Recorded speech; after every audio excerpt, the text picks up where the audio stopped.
আজকে আমরা জানবো যে এখানে কলম বানানের আকার নেই, অথচ এ কেন ব্যবহার হয়েছে। এখানে আজকে জানবো শুধুমাত্র এটা কেন ব্যবহার হয়েছে, আকার না থাকলেও কেন ব্যবহার হয়েছে সেটা জানবো।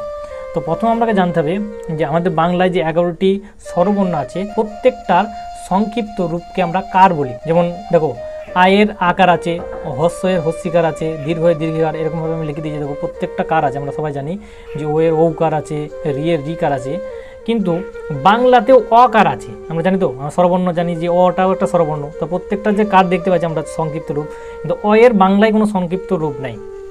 অকার কিন্তু বাংলাতে আছে, যার কোনো রূপ নেই, অর্থাৎ আমরা দেখতে পাই না। এখানেও তাই এই কলম বানানের কয়ের সাথে অকার যুক্ত আছে, বুঝতে তো।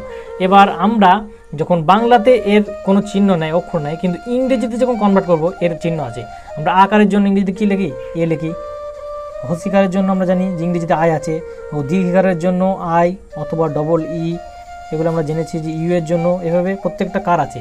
কিন্তু ইংরেজিতে বাংলাতে কিন্তু এখানে ধর আকার আছে, মানে যার কোনো চিহ্ন নাই, কিন্তু ইংরেজিতে তার ইংরেজি হচ্ছে এ, অর্থাৎ আকারের জন্য এ ব্যবহৃত হয় ইংরেজিতে, বাংলাতে নাই আমরা দেখতে পাই না। এখানেও তাই, যেখানে আকার যুক্ত আছে, অকার যুক্ত আছে। যেহেতু আমরা বললাম আকারের জন্য এ আছে, আর অকার আমরা দেখতে পাই না, বাংলাতে অকার নাই, অকারের জন্য ইংরেজিতে এ ব্যবহার হয়। কিন্তু এখানেও যে অকার যুক্ত আছে সেই জন্য আমরা এ ব্যবহার করেছি। অকারের ইংরেজি আমরা কি জানি যে অকারের ইংরেজি এ। অকার শুধুমাত্র বাংলাতে চিহ্ন নয়, কিন্তু ইংরেজিতে আছে এ। তো ইংরেজিতে যেহেতু আমরা কনভার্ট করছি এ আছে, কিন্তু বাংলাতে আমরা দেখতে পাই না। এবার কখন আমরা জানবো যে কখন আমরা অকার হবে, এ হবে, বাংলায় কোন কোন নামে, কোথায় কোথায় হবে না, এটা তারপরের ভিডিওতে আলোচনা করব।